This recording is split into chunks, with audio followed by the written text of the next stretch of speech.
Cycle గుర్తుతో గెలిచి fan కింద సేద తీరడానికి వెళ్లిన ఎమ్మెల్యేల రాజకీయ భవితవ్యం అంతుపట్టకుండా తయారవుతోంది. ఇప్పటికే వైసీపీకి మద్దతు పలుకుతున్న నలుగురు టీడీపీ ఎమ్మెల్యేల్లో ఒకరి టికెట్ గల్లంతైంది. గుంటూరు వెస్ట్లో మద్దాలి గిరిని పక్కన పెట్టేశారు జగన్. ఇప్పుడు అదే పరిస్థితి గన్నవరంలోనూ కనిపిస్తోంది. అక్కడి నుంచి ప్రాతినిధ్యం వహిస్తున్న వల్లభనేని వంశీకి గన్నవరం వైసీపీ టికెట్ దక్కడం కష్టమేనన్న అభిప్రాయం వ్యక్తమవుతోంది. అసలక్కడ ఆ ఫైర్ బ్రాండ్ ఎమ్మెల్యేకి ప్రతికూలంగా ఉన్న పరిస్థితులేంటి? వంశీని వైసీపీ అధ్యక్షుడు వేరే సెగ్మెంట్కి మారుస్తారా? అసలుకే ఎసరు పెడతారా?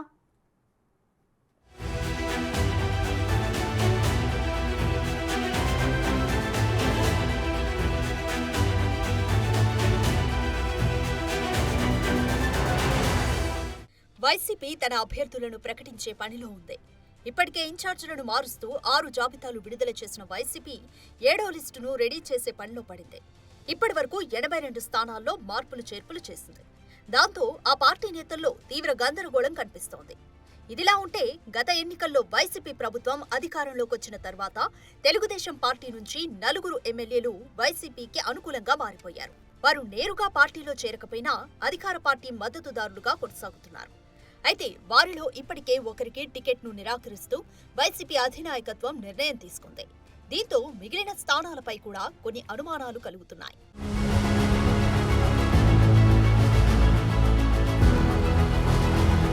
టీడీపీ అభ్యర్థిగా 2019 ఎన్నికల్లో చీరాల నుంచి గెలిచిన కరణం బాలరామకృష్ణమూర్తి, గుంటూరు వెస్టులో విజయం సాధించిన మద్దాలి గిరి, గన్నవరం ఎమ్మెల్యే వల్లభనేని వంశీ, విశాఖ సౌత్ శాసనసభ్యుడు వాసుపల్లి గణేష్ కుమార్లు వైసీపీకి జై కొట్టారు. వారిలో గుంటూరు ఎమ్మెల్యే మద్దాలి గిరికి వైసీపీ టికెట్ దక్కలేదు. ఆయన స్థానంలో మంత్రి విడుదల రజనీని ఇన్ఛార్జిగా నియమించారు. దీంతో మిగిలిన వారి పరిస్థితి ఏంటన్న చర్చ మొదలైంది.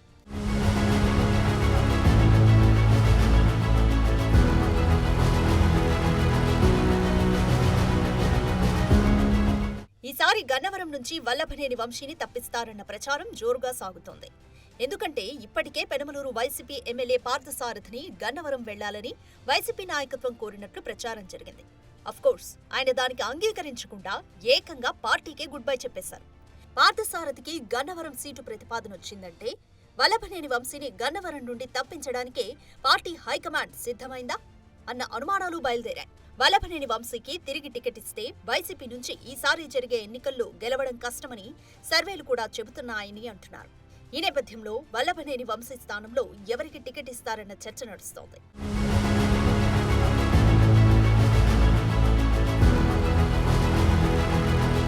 వల్లభనేని వంశీ గన్నవరం నుంచి 2 సార్లు టీడీపీ నుంచి పోటీ చేసి గెలిచారు. అయితే గత ఎన్నికల్లో 800 పైచిలుకు మెజార్టీతోనే ఆయన గట్టెక్కగలిగారు. ఎప్పుడైతే వంశీ వైసీపీ బాట పట్టారో ఆ ఎన్నికల్లో వైసీపీ అభ్యర్థిగా పోటీ చేసిన ఎన్ఆర్ఐ యార్లగడ్డ వెంకట్రావు ఆ పార్టీకి గుడ్ బై చెప్పారు. టీడీపీలో చేరి గన్నవరం ఇన్ఛార్జిగా కొనసాగుతున్నారు. వైసీపీని ఓడించడమే లక్ష్యంగా గన్నవరంలో గ్రౌండ్ వర్క్ చేసుకుంటున్నారు. మరోవైపు గన్నవరం వైసీపీలో మరో బలమైన నేత దుట్టా రామచంద్రరావు కూడా వల్లభనేని వంశీ నాయకత్వాన్ని వ్యతిరేకిస్తున్నారు.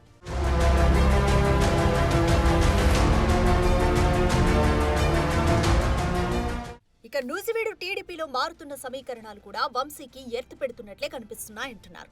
పెనమలూరు వైసీపీ ఎమ్మెల్యే మాజీ మంత్రి పార్థసారథికి అక్కడ టికెట్ నిరాకరించిన వైసీపీ మంత్రి జోగి రమేష్ ని ఇన్ఛార్జిగా నియమించింది.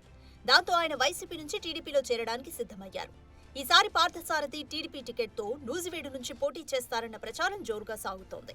ఇప్పటికే నూజివీడు టీడీపీ ఇన్ఛార్జ్ మాజీ ఎమ్మెల్యే ముద్రబోయిన వెంకటేశ్వరరావు అక్కడి నుంచి పోటీకి రంగం సిద్ధం చేసుకున్నారు.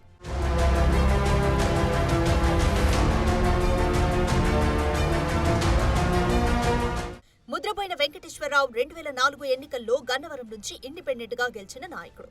దివంగత వైఎస్ హవా వీచిన ఆ ఎన్నికల్లో కాంగ్రెస్ టీడీపీలకు షాక్ ఇచ్చారు. రాష్ట్ర విభజన తర్వాత టీడీపీలో గన్నవరం నుంచి నూజివీడుకి షిఫ్ట్ అయ్యారు. ఇప్పుడు పార్థసారథికి నూజివీడు టీడీపీ దక్కితే ముద్రబోయిన వైసీపీలో చేరతారన్న ప్రచారం జోరుగా సాగుతోంది.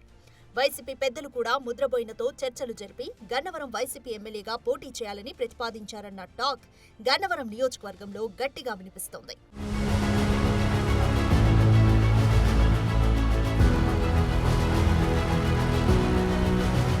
అయితే ఆ ప్రచారాల్లో ఏమాత్రం నిజం లేదని, నూజివీడు తెలుగుదేశం పార్టీ అభ్యర్థి ముద్రపోయినా మాత్రమే అని ఆయన వర్గీయులంటున్నారు. అయితే వైసీపీ శ్రేణులు మాత్రం ముద్రపోయిన వైసీపీ పెద్దలకి టచ్లోకి వెళ్లినట్టు, గన్నవరం నుండి పోటీ చేయడానికి ఆసక్తి చూపిస్తున్నట్లు, గన్నవరం సీట్ ఇవ్వడానికి కూడా వైసీపీ సమ్మతించినట్లు చెబుతున్నారు. మరి ఆ ప్రచారంలో ఎంతవరకు నిజముందో గాని గన్నవరంలో వంశీ ఫ్యూచర్ పై అనుమానాలు వ్యక్తమవుతున్నాయి. వల్లభనేని వంశీని పూర్తిగా పక్కన పెడతారా, లేకపోతే ఆయనకు మరొక సీటును కేటాయిస్తారా అన్న చర్చ జరుగుతోంది. మరి చూడాలి ఆయన విషయంలో జగన్ నిర్ణయం ఎలా ఉంటుందో.